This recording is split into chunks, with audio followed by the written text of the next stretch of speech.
I personally feel that it is now a matter of national survival. We all talk about it, but if you want to break out of poverty, we need sustained periods of high growth, 6, 7, 8%.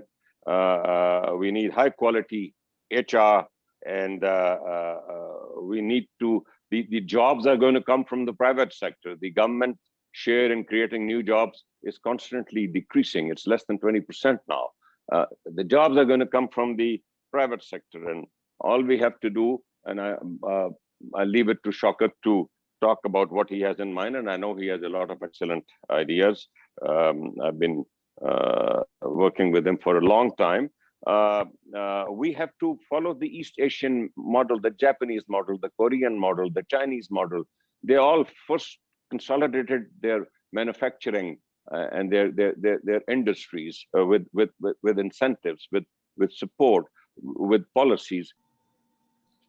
I think what we want is an inclusive and sustainable growth over a long period of time. As Humayun said, the East Asian economies such as Turkey, they achieved a certain level of economic, prosperity through inclusive and sustainable growth. So, as he said that, we have never had sustainable growth for a long period of time, except in the 60s.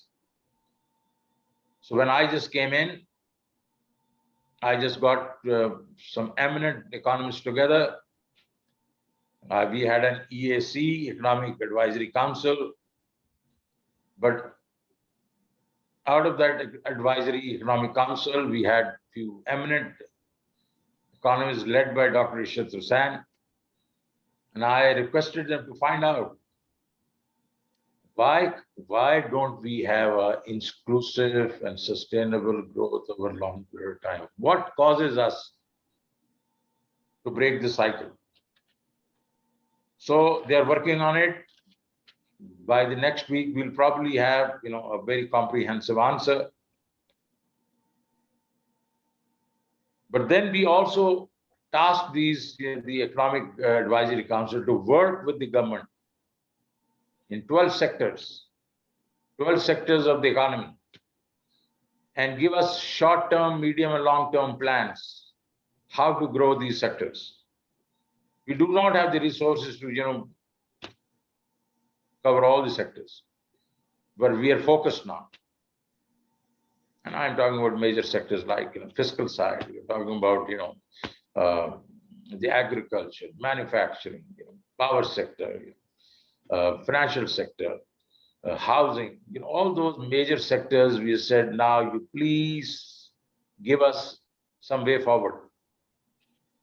And this is the first time that we'll be doing this. Because after the 60s, when we used to have a very powerful planning commission, and it's usually the mother of the government, I think successive governments, made them just a project evaluation and implementation division. This time around, we are going to do this, and hopefully when it starts working, we're going to fold that whole process into the planning commission to make it once again a very powerful ministry. But then we will have a planned growth and a roadmap which we can, not only this government can follow, but subsequent governments can also follow.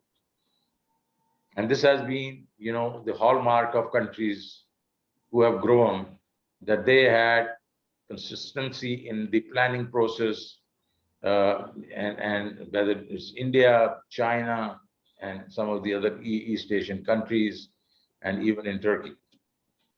Immediately, if you want growth in our FPR revenue, if you want overall growth in the economy, and if you want to produce jobs, the focus has to be manufacturing. And not only manufacturing, but as Shaukat said, exports-related manufacturing. And in exports, as has been mentioned by a number of people who are very experienced in exports, Wajid and Tariq Ikram, amongst others, a buyer-driven FDI. I mean, FDI in a sector where an international buyer comes and invests in a country. And I'd like us to focus, Shaukat, just on China right now and focus on the sectors that are moving out of China, that are moving to Indonesia, that are moving to Vietnam, and textiles is one of them, and appliances is another, and two-wheelers and three-wheelers you have mentioned. Let's get the Chinese to come to Pakistan. Now, you may not like it. There is only one Chinese exporter actually in Pakistan right now.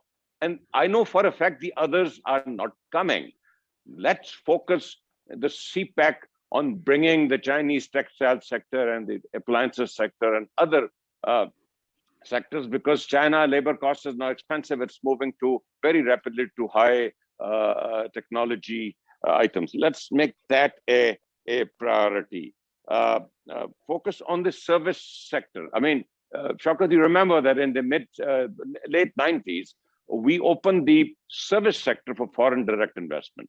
And look what that has done to the transport, to the motorway services, to the retail, to the wholesale, the social sector, hospitals, education. See what that has done. The introduction of FDI and services encourage more of that. Your focus on the IT sector, just a few suggestions.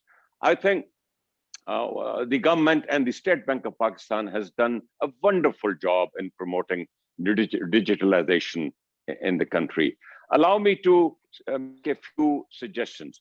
Let the EMIs and digital banks get involved in cross-border movement of money. I mean, the scrutiny is very tough by State Bank. We all know what needs to be done. Them involved, a lot of overseas Pakistanis still are using informal channels. Imagine what it can do. The freelancers in Pakistan are having one hell of a problem getting their money. Amazon is now coming into Pakistan. Have we thought the traders of Pakistan and Amazon and the PSPs that they use, Payoneer or PayPal, we have to make that bit easy for Pakistan to get involved with the likes of Amazon internationally. Let's focus on some more payment gateways. We just have the micro payment gateway that Karandaz and State Bank has created. Let's create some more payment gateways.